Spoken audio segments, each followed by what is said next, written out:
सभी को नमस्ते जी। ओम नमस्ते जी।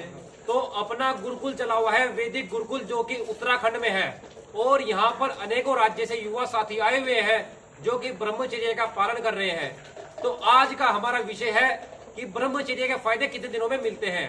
तो सबसे पहले कुछ युवा साथी जो बैठे हुए हैं उनसे पूछते हैं कि उन्हें फायदे कितने दिन में मिलने शुरू हुए हैं। तो मेरे बिल्कुल पीछे बैठे हैं प्रकाश जी।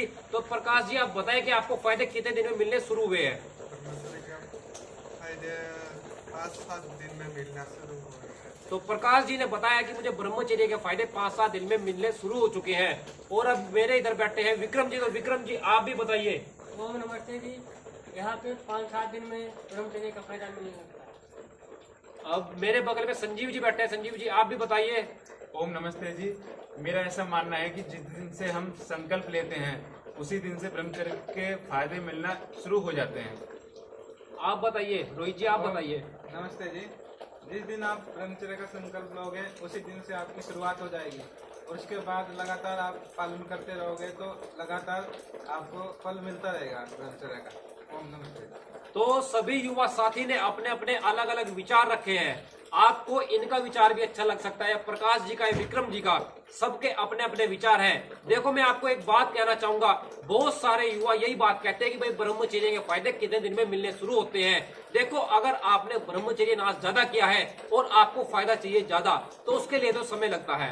लेकिन अगर आपको फायदा देखना शुरू करना है ना, तो वो तो आपको 2-4 दिनों में, 5-7 दिनों में दिखने शुरू होते हैं। और गुरुकुल में जल्दी इसलिए होते हैं क्योंकि यहाँ पर कार्य अधिक है। और जब शरीर का परिश्रम होता है, मतलब हमारे शरीर से एनर्जी निकलती है, तो रिकवर जब होती है उसके सात्विक भोजन मिलता है, देशी गाय का दूध मिलता है, बादाम मिलते हैं, तो उससे क्या है, एनर्जी हमारी जल्दी रिकवर होती है। और दूसरी बात एक और है, जब आप घर में रहते हैं, आप ब्रह्मचर्य का पालन शुरू करते हैं, बहुत से युवा साथी कमेंट करते हैं कि हमें 1 महीना हो गया, हमें फायदा नहीं मिलता। तो वो क्या करते हैं, ब्रह्मचर्य शुरू तो कर देते हैं, लेकिन घर में ना तो व्यायाम करते, ना ही प्राणायाम करते और ना ही कोई परिश्रम करते हैं। श्रमिक परिश्रम बिल्कुल नहीं करते। उससे क्या होता है, उनका शरीर में जो एनर्जी बनती है उसको निकालते ही नहीं। मैं ब्रह्मचर्य नाश करने के लिए नहीं कह रहा, अपना कुछ कार्य करने के लिए कह रहा हूँ। जब आप कुछ कार्य करेंगे आपकी एनर्जी निकलेगी, लॉस होगी, तो जब आप उसको रिकवर करने के लिए कुछ खाएंगे तो आपकी एनर्जी 2 गुनी, 3 गुनी, 4 गुनी बढ़ेगी। उसके लिए आपको क्या करना है, देखो, सबसे पहले तो आपको घर में करना है व्यायाम। हम गुरुकुल में भी सबको व्यायाम कराते हैं। और दूसरा कार्य कराते हैं। कार्य क्या क्या होता है गुरुकुल में, गाय का घास काटते हैं, घास डालते हैं और गोबर उठाते हैं। तो ये क्या होता है, हमारा परिश्रम होता है। और परिश्रम हमने इतना कर लिया कि हमारे शरीर पे बिल्कुल थकान हो जाती है। और जब रात को सोते हैं तो नींद, बड़ी गाढ़ी नींद आती है। और उस नींद से जो एनर्जी रिकवर होती है, वो एनर्जी हमारे भरपूर शक्ति, भरपूर ताकत और बुद्धि देती है। देखो, आप घर में क्या करते हैं, सबसे बड़ी गलती पता क्या है आपकी, आप ब्रह्मचर्य तो शुरू कर देते हैं लेकिन बिस्तर में आलस्य के कारण आराम से पड़े रहते हैं।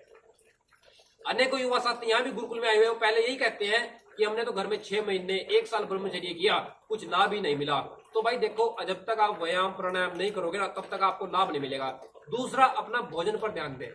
भोजन हमेशा सात्विक रखे, कम मिर्च मसाले का हो, उसमें ज्यादा वो ना हो। बहुत से रखते हैं ना, स्वादिष्ट बनाने के लिए गरम मसाला बहुत डालते हैं, वो शांत रखे। मीठा कम खाएं, अधिक मीठा बहुत से रसगुल्ले हो गए या कुछ और जलेबी मिठाई होगी, उसके बहुत शौकीन होते हैं। रसगुल्ले खाएं, मैं मना नहीं करता, लेकिन देशी घी के हो, देशी मावे के हो तो बहुत अच्छा है। पेड़े खाएं, जैसे गुरुकुल में कभी कभी पेड़े बनते रहते हैं, या जैसे अब समय आने वाला है सर्दियों का, तो गाजर का हलवा बनता है, वो देशी होता है, तो उसको खाएं। मिलावटी दुनिया से बाहर रहे, जो मिलावटी चीजें होती है ना उनको मत खाएं।